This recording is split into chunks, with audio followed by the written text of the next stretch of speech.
5 things in China that culture shocked me as a Filipino tourist. Hi guys, my name is Mommy Joyce and I love traveling with my toddler. QR code. Upon arrival at the airport, ang unang gagawin ng isang turista ay maghanap ng ATM.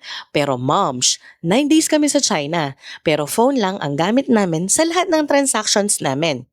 Pro tip, download Alipay, WeChat, and Klook for your eSIM. No need for VPN. Smoking Thailand.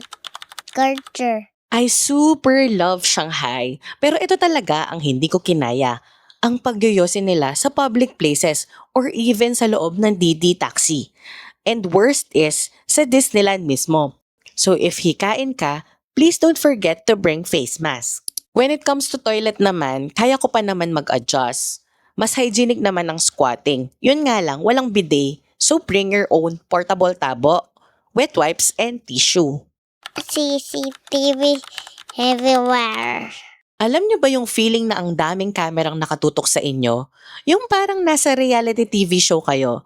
Pero on the other hand, ma-feel mo din na super safe ka dahil sa advanced technology na meron sila. And this will help the police and emergency respondents to navigate the city digitally. O diba? Napaka-high-tech. The steering.